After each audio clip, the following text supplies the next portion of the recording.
আচ্ছা, এখানে যে কোশ্চেনটা দিয়েছে, 3টে রোধ দেওয়া আছে এবং বলেছে এদের কোন ধরনের সমবায়ে যুক্ত করা হলে তুল্য রোধের মানটা 5 ওহম অপেক্ষা কম হবে। তো দেখি যে আমরা যুক্ত করে দেখি, আমরা বলো সমবায় কি কি জানি? শ্রেণী সমবায় আর সমান্তরাল সমবায়। বলো যদি এই 3টে রোধকে শ্রেণী সমবায়ে যুক্ত করি তার মানে কেমন দেখতে হবে? এই একটা রোধ, এই একটা রোধ, এই একটা রোধ। তাহলে 3টে রোধকে যদি আমি যুক্ত করি তাহলে এখানটায় কত হবে? 5 ওহম এটা, 10 ওহম এটা আর 15 ওহম এটা। তাহলে এখানে যদি আমরা তুল্য রোধ নির্ণয় করি সেটা কত হবে? শ্রেণী সমবায়ের ক্ষেত্রে তুল্য রোধ কি করে নির্ণয় করে? যোগ করে দেয়। তার মানে এই ক্ষেত্রে,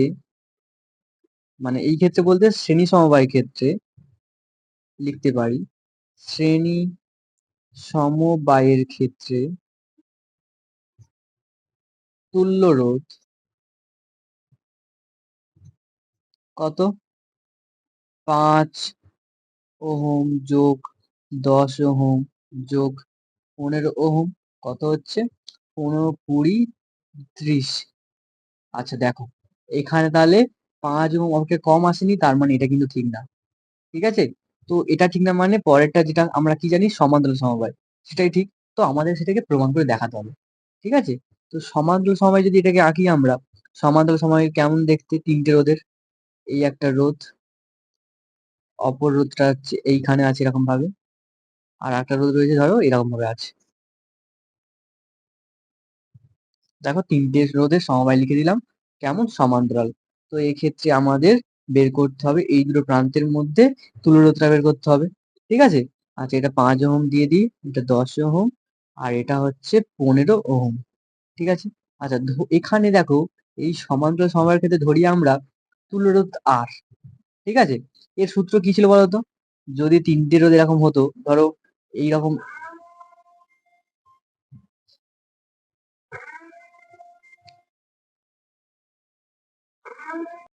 ধরো 3টে রোধ আমরা লিখছি এরকম, ধরো এটা হচ্ছে R1, আর একটা রোধ ধরো এটা হচ্ছে R2, আর একটা ধরো রোধ ধরো R3। এদেরকে কেমন ভাবে যুক্ত করেছি? সমান্তরাল সমবায়ে যুক্ত করেছি। তাহলে এদের তুল্যরোধ কি হতো? যদি তুল্যরোধ ক্যাপিটাল আর হতো, যদি তুল্যরোধটা ক্যাপিটাল আর হতো তার মানে এখানে কি করে বের করবেন তুল্যরোধটাকে? সূত্রটা কি ছিল? 1/r সমান 1/r1 plus 1/r2 plus 1/r3, এটা ছিল তো। তো এটাকে আমরা এখানে কাজে লাগাবো, এটা রাফে করছি, এটাকে এখানে কাজে লাগাবো এই জায়গাটাতে। ঠিক আছে? এটা রাফ। তো এখানে তাহলে এই 3টে রোধ সমান্তরাল সমবায় আছে। তো ধরছি যে, ধরি সমান্তরাল সমবায়ে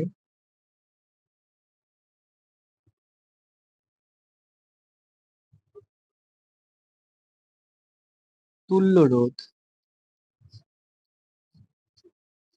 ক্যাপিটাল আর। তাহলে আমরা এখান থেকে লিখতে পারি কি?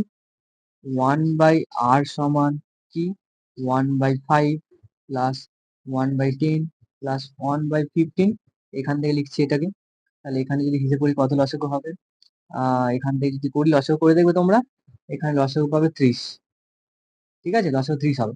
তাহলে 5, 6, 30, এখানে 6 হবে যোগ, আচ্ছা এখানটা কত হবে? 10 3 তার মানে এখানে 3 হবে।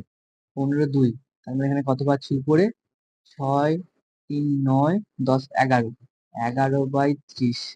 তাহলে এখানে বলো আর সমান কত হবে? তাহলে আর সমান এখানে কত হবে?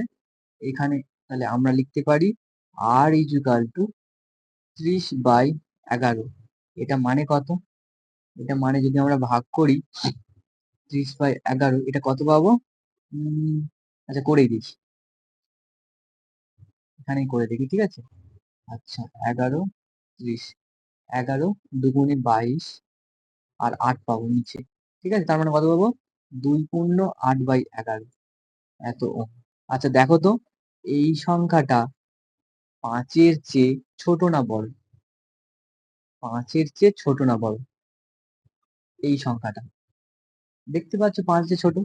তার মানে আমরা বলতে পারি এখান থেকে যে এইটা ছোট কার চেয়ে? 5 ওহমের চেয়ে ছোট। কি এই সংখ্যাটা 5 ওহমের চেয়ে ছোট তো?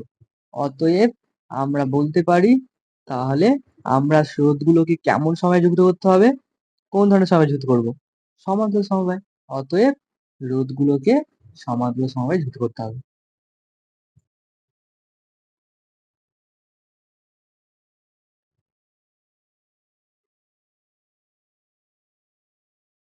সমবায়ে যুক্ত করতে হবে। ঠিক আছে, এটাই হচ্ছে আমাদের ফাইনাল অ্যান্সার।